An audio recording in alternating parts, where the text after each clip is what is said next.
ભરૂચના શક્તિનાથ વિસ્તારમાં આવેલા આદિનાથ જિનાલય ખાતે પાંજરાપોળ ખાતે સિદ્ધાચલ શેત્રુંજય પટના દર્શનનો કાર્યક્રમ યોજાયો હતો। શેત્રુંજય મહાતીર્થ ગુજરાતના ભાવનગર જિલ્લાના પાલિતાણા શહેર નજીક આવેલા ટેકરીઓ પર આવેલું છે। સમુદ્ર સપાટીથી તે 50 મીટર ઊંચાઈએ શેત્રુંજી નદીના કિનારે આવેલું છે। આ ટેકરીઓ અન્ય ટેકરીઓ કે જ્યાં જૈન મંદિરો આવેલા છે તેવી ટેકરીઓ બિહાર, ગ્વાલિયર, માઉન્ટ આબુ, ગિરનારમાં સાથે સમાનતા ધરાવે છે। શેત્રુંજય પર્વત પર 865 જૈન મંદિરો આવેલા છે। જૈન ધર્મમાં પ્રથમ તીર્થકરણ અને ભગવાન ઋષભદેવ પર્વતની ટોચ પર મંદિરમાં તેમનો પહેલો ઉપદેશ આપ્યો હતો ત્યારે પર્વતોને પવિત્ર કરવામાં આવ્યા હતા। શેત્રુંજયને પુદગીરી તરીકે પણ ઓળખવામાં આવે છે કારણ કે પુદગીરીને આ પર્વત પર નિવારણ પ્રાપ્ત થયું છે। ત્યારે આજે ભરૂચમાં શક્તિનાથ વિસ્તારમાં આવેલા આદિનાથ જિનાલય ખાતે પાંજરાપોળ ખાતે શેત્રુંજય મહાતીર્થના દર્શનનો કાર્યક્રમ રાખવામાં આવ્યો હતો જેમાં મોટી સંખ્યામાં ભાવિ ભક્તો હાજર રહી પોતાના ઘર આંગણે સિંધાચલ શેત્રુંજય પટના દર્શન કરી પોતાના જીવનને ધન્ય બનાવ્યું હતું। જય કેસરી ગુજરાતી સાથે કેતન મહેતા, ભરૂચ। સૌને જય જિનેન્દ્ર।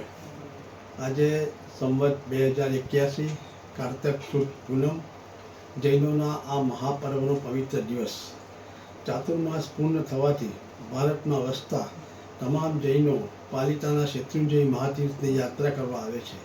આજે વહેલી સવારથી પાલિતાણાના આ પવિત્ર ડુંગર શેત્રુંજય તીર્થ જેના 3400 જેટલા પગથિયા ચડી દાદા આદિનાથના દર્શન, પૂજા અર્ચના કરી ધન્યતા અનુભવે છે। જૈનોનું આ વિશ્વમાં એક પવિત્ર શાશ્વત તીર્થ છે। અહીં 11મી સદીમાં મંદિરો બન્યા હતા જે પછી 16મી સદીમાં ફરી રાજા કુમારપાલ અને વિમલ શાહે મંદિરો બનાવ્યા હતા। પ્રભુ આદિનાથને આ તીર્થ પર કેવળ જ્ઞાન પ્રાપ્ત થયું હતું। કહેવાય છે કે આ તીર્થ પર 8.5 કરોડ જેટલા જૈન મુનિઓ યાત્રા કરતા કરતા મોક્ષે ગયા હતા।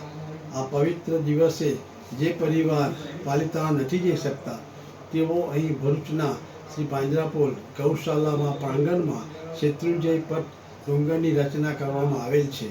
જેઓ અહીં પધારી દાદા આદિનાથ શેત્રુંજય ડુંગરના દર્શન, પૂજા અર્ચના કરી ધન્યતા અનુભવે છે। અહીં આમંત્રિત તમામ દર્શનાર્થ ભાવિકોને બુંદી અને ગાંઠિયાની પ્રભાવના કરવામાં આવે છે। સવારથી સાંજ સુધી અહીં જે શેત્રુંજય પટનો હોલ છે એ ખુલ્લો રાખવામાં આવ્યો છે। અહીં આવનાર તમામ ભાવિકોને આમંત્રણ કે અહીં સાંજ સુધી દર્શનનો લાભ લેવા વિનંતી છે।